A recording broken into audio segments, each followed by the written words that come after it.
ওয়ায়াকুলনাল হুরুল আইন, জান্নাতের যারা হুর, আল্লাহুম্মা জাআল লানা ফি হাযাল শাহরি মিন ইবাদিকা আজওয়াজা, আল্লাহ রমজানের যেই মানুষগুলো দুনিয়ার জমিনে রোজা রাখতেছে আল্লাহ ওদের সাথে আমার বিয়েটা তাড়াতাড়ি করায়া দাও। জান্নাতের হুররা আল্লাহর কাছে এই দোয়া করতে থাকে।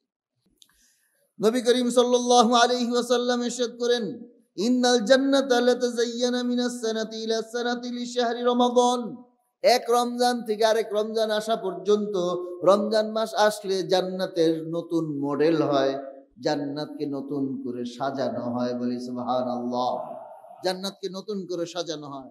ফাইজা দাখালা শাহরু রমাদান, যখন রমজান মাস শুরু হয়ে যায়, ফাকালাল জান্নাহ, জান্নাত বলতে থাকে, আল্লাহুম্মা জাআল লানা ফি হাযাল শাহরি মিন ইবাদিকা সুকানা, হে আমাদের রব, জান্নাত আল্লাহর কাছে প্রার্থনা করে, আল্লাহ দুনিয়ার জমিনে ওই যে যারা যারা রোজা রাখছে আল্লাহ ওদেরকে তাড়াতাড়ি আমার জান্নাতের মধ্যে তুমি নিয়ে আসো।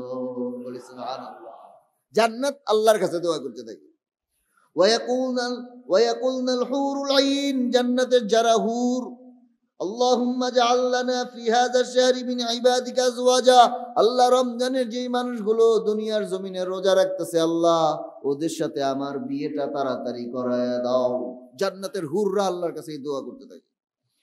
মান সানা নাফসাহু ফি শাহরি রমাদান ফালাম ইয়াশরব ফীহি মুসকিরান ওয়ালাম ইয়ারমি ফীহি মুমিনান বিল মুহতান ওয়ালাম ইয়ামাল খাতিয়া যাওয়াজাহু আল্লাহু কুল্লা লাইলাতিন মিয়াতু হুরা, যে ব্যক্তি রমজান মাসে রোজা রাখবে, রোজা রেখে সে যদি কখনো মদ নেশা না করে, রমজান মাস রোজা রাখলো রাত্রেবেলা যায় নেশা করলো, এটা যেন না করে।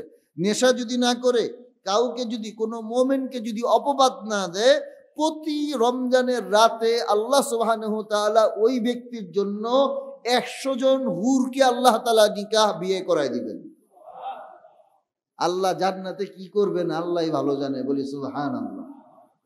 মা লা আইনুন রাআত ওয়ালা উযুনুন সামিআত ওয়ালা খাতারা আলা কলবি বাশার, দুনিয়ার যারা সামান্য নারীর জন্য চরিত্রকে নষ্ট করে দাও, যুবক ভাইরা তোমরা দুনিয়ার মধ্যে সামান্য শান্তির জন্য, সামান্য সুখের জন্য তোমরা নিজেদের চরিত্র আখলাক যারা নষ্ট করে দাও, আখিরাতের দিন আফসোস করবা। কারণ হাসরের ময়দানে এই যে যারা পর নারীর থেকে বেঁচে আছে, যারা আমলে আছে, আল্লাহ সুবহানাহু ওয়া তাআলা হাদিস তো অনেকগুলো আনতেও চাই না, মুরব্বীরা বসে থাকে, অনেক হাদিস যেগুলো আছে, এত মজাদার জান্নাত হবে আল্লাহ সুবহানাহু ওয়া তাআলা বানায় রাখছেন। এক এক রোজার বিনিময়ে আল্লাহ তাআলা এক 100 হুর এক এক রোজার বিনিময়ে দান করে দিবেন। বলে সুবহানাল্লাহ। কোন হুর জানো? যেই হুর জান্নাত থেকে যদি দুনিয়ার মধ্যে একটু থুতু নিক্ষেপ করত, সেই থুতুর সুঘ্রাণে সমস্ত দুনিয়াবাসী বেহুশ হয়ে মারা যাইত। বলেন না সুবহানাল্লাহ। থুতুর মধ্যে কি ঘ্রাণ থাকে না গন্ধ থাকে? জান্নাতের যে হুর হবে সেই হুরের থুতুর ঘ্রাণে সমস্ত মানুষ বিমোহিত হয়ে যাবে। হাদিসে পাওয়া যায় আল্লাহ সুবহানাহু ওয়া তাআলা জান্নাতে যে হুর বানিয়েছেন, সেই হুরের এমন স্বচ্ছ সুন্দর হবে, এতটাই স্বচ্ছ হবে যে মানুষ চামড়া বেশি সাদা হইলে কি হয়, বেশি সুন্দর হইলে চামড়ার নিচে কি দেখা যায়? রগ দেখা যায়।